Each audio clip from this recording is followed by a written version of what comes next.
Good morning everyone. Today we are going to study some very important topics related to alternating current which is frequently asked in examination. So try to revise it at least 2 times after watching this video so that you can understand all the topics clearly. See, average value of AC over one complete cycle. Consider this as our one complete cycle for the alternating current, just because I am writing it here omega t. Omega t is actually the angular variation. It is varying with time t. That is why I am saying it time axis and writing omega t. So make it very clear that it is actually the variation of time, and this omega t is actually the angular variation. Omega multiplied by t. Theta is equals to omega t. You have already heard or studied in class 11. So for a complete cycle, one complete cycle is starting from here, moving here and complete it at 2 pi. So average value of AC. So firstly we will write the instantaneous value of alternating current. So for this, the instantaneous value of AC, you have read it, I is equals to I naught sine omega t. See, assuming the current remains constant for a small time dt, we are assuming the current remains constant just because current is varying. That is why I am taking very small time dt for which current remains constant for very small time dt, so that we can use this formula. Then the amount of charge that flows through the circuit in small time dt will be, देखिए obviously circuit के अंदर current है, time के साथ very कर रहा है, तो बहुत छोटे टाइम में करंट अगर हमने कांस्टेंट माना तो उस पर्टिकुलर करंट को जनरेट करने के लिए चार्ज ट्रांसफर हुआ होगा. तो उस छोटे टाइम dt में नंबर ऑफ चार्ज जो ट्रांसफर हो रहा है, that is I am writing it here, the amount of charge that flows through this circuit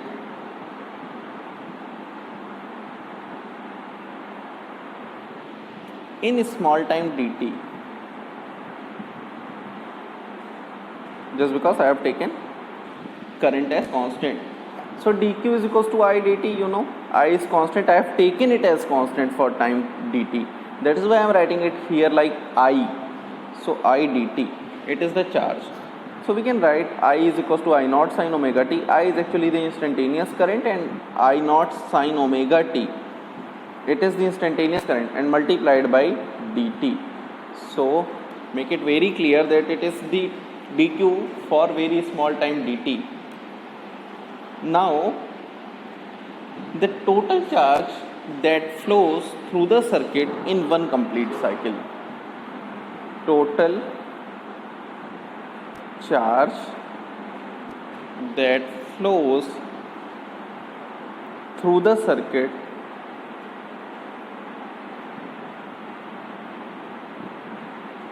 in one complete cycle. In one complete cycle, how much time is elapsed? कितना समय लगा?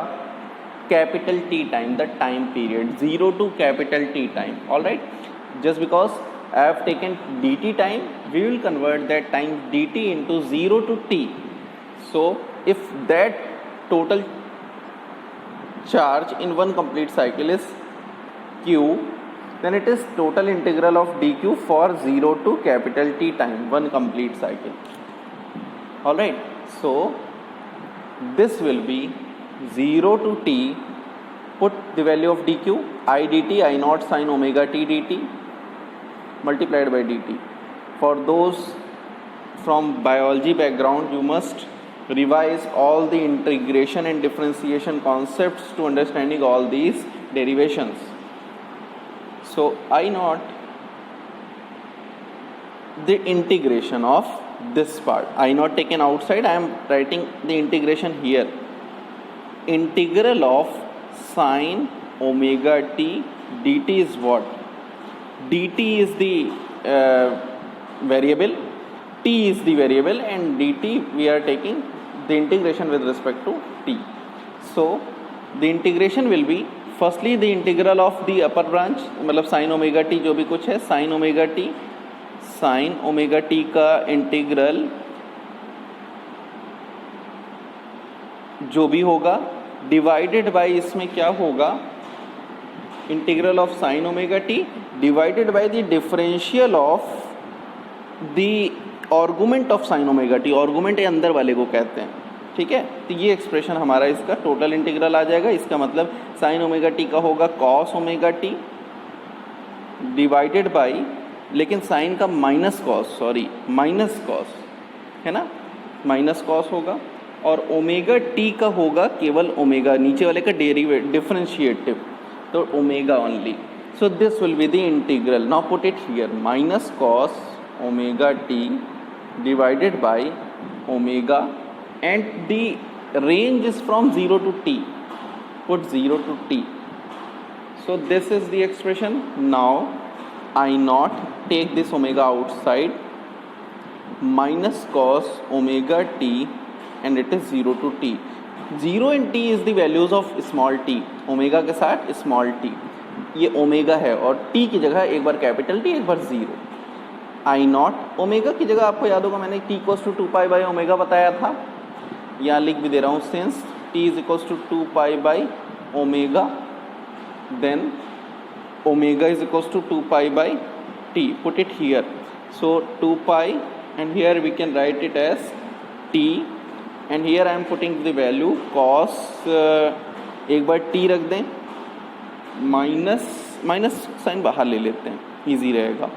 Cos omega multiplied by T की जगह एक बार capital T रखते हैं, minus एक बार cos omega T की जगह एक बार 0 रखते हैं, ठीक है ना, मल्टीप्लाई है, देखिए ये minus I naught T by 2 pi, and it becomes, देखिए टी क्या है, 2 पाई बाई ओमेगा लिख लें तो कॉस 2 पाई हो जाएगा. ये केवल ये माइनस साइन है, ये कुछ नहीं है, माइनस साइन है, and it is cos 0. So it is cos 2 pi is how much? Cos 180 plus theta, cos 180 is cos 90 plus 90 sin 90 is 1. तो ये हो जाएगी वैल्यू 1, ये हो जाएगी वैल्यू 1 तो है ही, ये बाहर हो जाएगा minus I naught T by 2 pi, and this become 1 minus 1, total value 0. This is interesting कि for one complete cycle the charge flow through the circuit becomes 0. क्यों? क्योंकि एवरेजिंग में टोटल चार्ज फ्लो जो आया, एक बार उधर पॉजिटिव साइकिल में complete, एक बार निगेटिव साइकिल में अपोजिट डायरेक्शन में कंप्लीट, तो aggregate charge transfer will be 0. जब चार्ज 0 ट्रांसफर हुआ, so current will be, so average value of current, so I AV over one complete cycle will be total charge transfer divided by the time period, क्योंकि एक complete cycle में लगा time नापना है हमको current. So Q is 0 divided by T, so it is 0. So average value of AC over one complete cycle is 0. एक complete cycle के लिए average value of alternating current कितनी होती है? 0 होती है. Alright, क्या इसमें किसी को कोई डाउट है? तो इसमें होना नहीं चाहिए, आप रिवीजन कर सकते हैं proper. Integration is more important. So हमने यहाँ चार्ज निकाला, यहाँ तक मैं लाइन खींच दे रहा हूँ, यहाँ तक मैंने चार्ज निकाला, उसके बाद में total charge transfer for one complete cycle divided by the time Q by T. So it is 0 by T, it is 0, so I average is 0.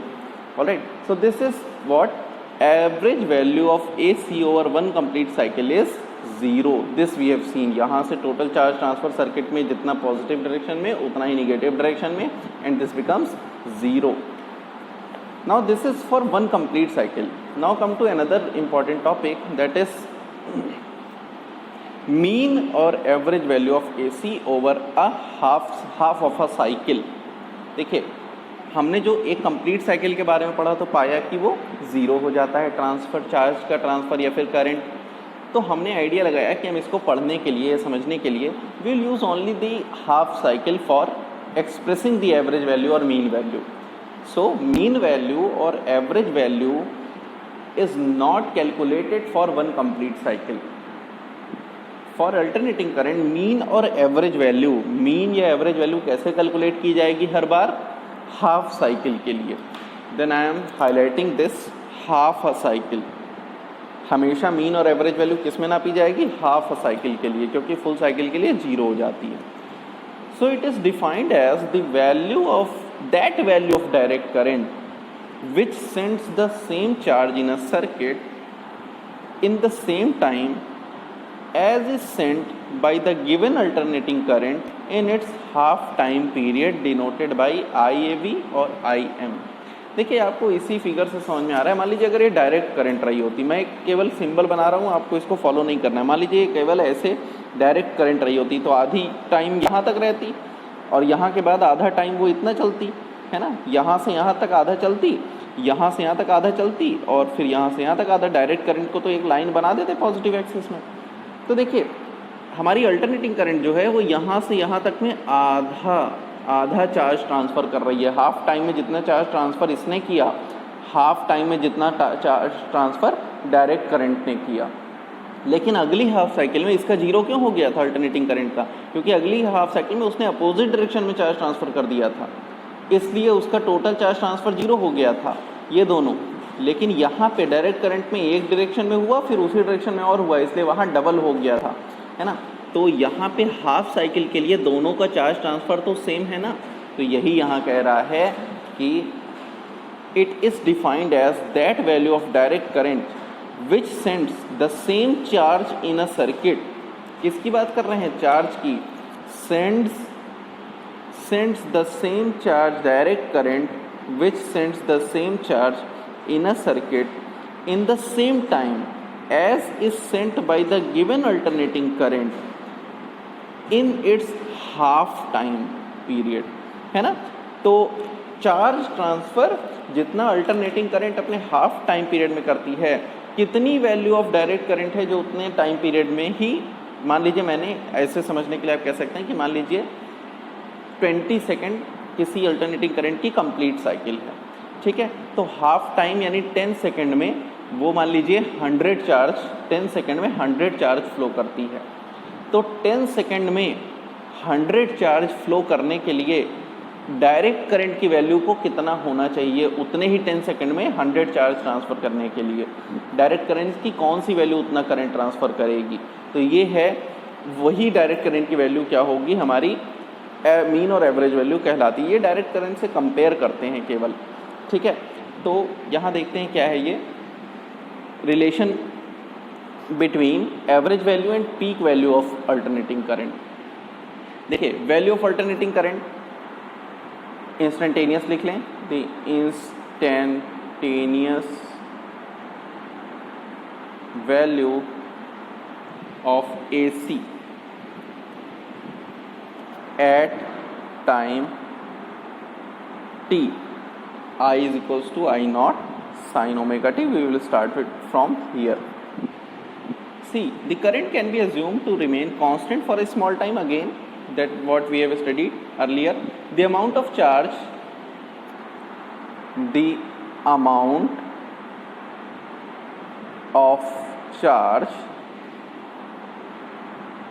flows in circuit in small time dt for which current remains constant, जैसे मैंने पीछे use किया था remains constant। ये कुछ चीज़ें हैं जो लिखना ज़रूरी है। Then this becomes that particular value of charge for time dt becomes I dt I naught sin omega t, I की जगह रखा dt। यहाँ तक आपको प्रीवियस डेरिवेशन से पता है क्या किया मैंने। Now the total charge flows through the circuit, the total charge flows in half cycle, that is how much, from time t equals to 0 से t is equals to t/2। देखिए ये है कंप्लीट साइकिल, यहाँ से यहाँ तक है t/2, यहाँ से यहाँ तक है t, तो हाफ साइकिल में कितना चार्ज फ्लो हुआ यही हम निकालने वाले हैं, ठीक है ना। तो t/2 टाइम में, then q is equals to, मान लीजिए dq q चार्ज फ्लो हुआ है इतने हाफ साइकिल में, तो 0 से t/2 इस बार इंटीग्रेशन होगा। पुट ऑल दीज क्वांटिटीज 0 से t/2 I naught sin omega t dt. Alright, so this becomes, again I am integrating it as previously done. I naught take outside, it is constant. This becomes minus of cos omega t divided by omega also, and this becomes 0 to t/2. अब देखिए यही बस values रखने का ही सारा solution है।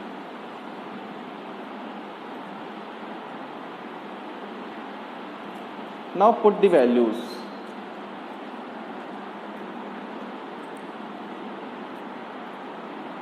See, values, after putting the value we will get minus I naught, देखिए omega बाहर ले लेंगे 2π/t वैसे ही जैसे पहले किए थे, ठीक है ना। उसके बाद ये बनता है cos 2π/t, ओमेगा की जगह अंदर रख दिया, और ये t 0 से t/2 वैल्यू रख दिया, ठीक है। ओमेगा की जगह 2π/t रख दिया और कुछ नहीं किया। Minus I naught t/2π। Now put the values, एक बार t/2 रखिए जी स्मॉल t की जगह, एक बार 0 रखिए, तो cos, इधर जब t/2 रखेंगे तो t/2 t cancel out, 2 cancel out, cos π, फिर माइनस एक बार 0 रखिए, cos 0, है ना। सो this becomes minus I naught t/2π, and this becomes cos pi is -1 and this is -1 again, so it becomes -2, minus plus. So I naught t/2π minus plus हो गया, अब अंदर 2, so it is I naught t/pi. This is the expression for the charge in half cycle, यही तो था ना। अब so average value of AC over the first, देखिए फर्स्ट हाफ साइकिल है क्योंकि 0 से हम टाइम शुरू कर रहे हैं। First half cycle is IAV से रिप्रेजेंट कर दिए, IAV इज इक्वल्स टू, वहाँ AV 0 आया था लेकिन यहाँ AV कुछ क्वांटिटी आएगी इसलिए AV से, it is the charge multiplied by the time t/2 लेना है। So put value, it is 2q by capital T। Now put the value 2/t multiplied by I naught capital T/π, है ना, ये जो पीछे हमने निकाला। Now put the solution, t cancel out, 2I naught by pi, it is the I average, 2I naught by pi. If we put the value of pi, we will get 0.637 I naught. Alright, this is the expression. See, this is the value of I over half cycle. We will put similarly the value of E, potential के लिए भी ऐसा ही निकाला जा सकता है, जो वो होगा E average is equals to E not 2E not upon pi, यानी I नॉट की जगह 2E नॉट, मतलब I नॉट की जगह E not, maximum value of I not, it is equals to 0.637 E not. देखिए क्या है, कितना फ्रैक्शन, 0.637 फ्रैक्शन मैक्सिमम वैल्यू का, 0.637 फ्रैक्शन मैक्सिमम वैल्यू का। So we can define the mean or average value of an alternating current is 2/pi or 0.637 times its peak value, कह सकते हैं ना। तो ये जो पीक वैल्यू का 0.637 होता है या 63.7% होता है मैक्सिमम वैल्यू का एवरेज वैल्यू हाफ साइकिल में। इसके डेफिनेशन की पीडीएफ में आपको प्रोवाइड कर दूंगा। Alright, so now come to another important topic, that is RMS और वर्चुअल और इफेक्टिव वैल्यू ऑफ एसी। ये भी बहुत ही ज़्यादा इम्पॉर्टेंट है, तो इसके लिए हो सकता है ये आज पूरा ना हो पाए, तो मैं 2 पार्ट्स में इसको एक्सप्लेन करूँगा। So firstly root mean square value, और इसी को कहते हैं वर्चुअल वैल्यू, इसको कहते हैं इफेक्टिव वैल्यू, और इसको कहते हैं our commercial value also. So what was the need of the RMS value? RMS value जब सबसे पहले अल्टरनेटिंग करंट बनाई गई, उस टाइम तक जितने भी मीटर्स थे वो सभी डायरेक्ट करंट नापने के लिए बनाए गए थे, और डायरेक्ट करंट के बारे में हम लोग ज़्यादा जानते थे। तो हमारी अल्टरनेटिंग करंट को डायरेक्ट करंट के फॉर्म में रिप्रेजेंट करना ही आरएमएस वैल्यू होता है। अल्टरनेटिंग करंट को डायरेक्ट करंट के फॉर्म में रिप्रेजेंट करना ही आरएमएस वैल्यू होता है। Alright, so simply it is defined as that value of a direct current, that value of a direct current. समझ में आया ना? which produces the same heating effect. This time I am talking about heating effect. Previous topic average value, I am talking about charge, same charge, and now we are talking about the heating effect in a given resistor as is produced by the given alternating current when passed for the same time. अब इसको समझने के लिए क्या है कि कोई एक अल्टरनेटिंग करंट है, वो किसी पर्टिकुलर टाइम t में, ठीक है, जितना हीटिंग इफेक्ट देती है उतना ही हीटिंग इफेक्ट उतने ही टाइम में कितनी वैल्यू ऑफ डायरेक्ट करंट देगी। मान लीजिए 5 एम्पियर की अल्टरनेटिंग करंट है या 10 एम्पियर की अल्टरनेटिंग करंट है, ठीक है। 10 एम्पियर की अल्टरनेटिंग करंट टाइम 2 सेकेंड्स में, 2 सेकेंड्स में हीटिंग इफेक्ट में 5 जूल एनर्जी देती है। 10 एम्पियर की अल्टरनेटिंग करंट 2 सेकेंड में 5 जूल एनर्जी देती है, तो 5 जूल एनर्जी ही 2 सेकेंड में ही कितनी डायरेक्ट करंट देगी। तो मैंने कहा वो डायरेक्ट करंट जो होगी वो मान के चलिए इससे कुछ कम में दे देगी, तो वो क्या होगी? मैं कहता हूँ कि वो वैल्यू होगी 7 एम्पियर। डायरेक्ट करंट 7 एम्पियर उतनी ही हीट देगी 2 सेकेंड में जितनी एक अल्टरनेटिंग करंट दे रही थी 2 सेकेंड में, ठीक है। तो अल्टरनेटिंग डायरेक्ट करंट की वो वैल्यू जो सेम हीटिंग इफेक्ट देती है सेम टाइम में किसी एक अल्टरनेटिंग करंट में जो हीटिंग इफेक्ट आ रहा हो, it is defined as that value of direct current which produces the same heating effect in a given resistor as is produced by the given alternating current when passed for the same time. Alright, so we will start it here. Suppose an alternating current I not, देखिए इसको represent किससे करते हैं? It is represented by I R M S, I V से भी represent कर सकते हैं वर्चुअल, और आई इफेक्टिव से भी रिप्रेजेंट कर देते हैं। Alright, so we will start with here relation between effective and peak value of AC. Relation between effective and peak value of AC, ठीक है। देखिए यहाँ पे इस एक्सप्रेशन में we need some previous concept we have already studied. Suppose an AC which is I is equals to I naught sin omega t be passed through a circuit of resistance R, through a circuit of resistance capital R, then the amount of heat produced, then the amount, मान लीजिए बहुत छोटे time में, of heat produced in small time dt time, बहुत छोटे time में बहुत छोटी एनर्जी प्रोड्यूस होती है। D H is equal to I square R T होता है, तो I square R D T. I हमारी वो करंट है जो अल्टरनेटिंग, ये वो हीट है जो एक अल्टरनेटिंग करंट प्रोड्यूस कर रही है। कौन करंट? अल्टरनेटिंग करंट जितनी एनर्जी प्रोड्यूस कर रही है। इफ़ मान लीजिए टोटल टाइम पीरियड के लिए बात की जाए, if T is the time period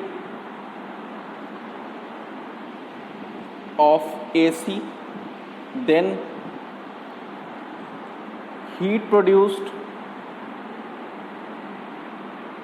in one complete cycle, 0 से t टाइम में कितनी हीट प्रोड्यूस हुई ये निकालेंगे। This will be, if I say capital H, then it is 0 to t, put it here, I square R dt, इस पूरे को t time के लिए जोड़ देंगे जितनी हीट निकली। Alright, so this is equation 1। ये वो हीट है जो वन कंप्लीट साइकिल में एक अल्टरनेटिंग करंट दे रही है। अल्टरनेटिंग करंट इतनी दे रही है, ठीक है, इसको याद रखिएगा। अब इसके बाद हम कहते हैं, मान लीजिए एक डायरेक्ट करंट है जिसकी वैल्यू है उतनी जो सेम हीट दे रही है। सेम हीट, एक direct current. If I effective is the value of direct current which is producing same heat in same time, कौन सा टाइम? कैपिटल T, यही तो है ना। ये आई इफेक्टिव वो वैल्यू है जो सेम हीट प्रोड्यूस कर रही है। वो डायरेक्ट करंट की आई इफेक्टिव, वो डायरेक्ट करंट की वैल्यू है जो सेम हीट प्रोड्यूस कर रही है, ठीक है। तो H is equals to I effective, ये कितना हीट प्रोड्यूस कर रही है? I square R, resistance circuit वही है, time capital T time.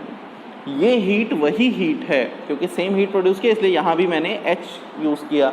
It is equation 2। Alright, तो ये डायरेक्ट करंट की वो वैल्यू है, आई इफेक्टिव नाम है उसका, जो सेम हीट प्रोड्यूस कर रही है जितना वो अल्टरनेटिंग करंट अपनी वन कंप्लीट साइकिल में कर रही है। Then H is same and time is same, so we will equate it. So both heat are same from 1 and 2। I, देखिए वो वाला क्या था? I square R D T, 0 to t, it is equals to I square effective, I effective का square R T.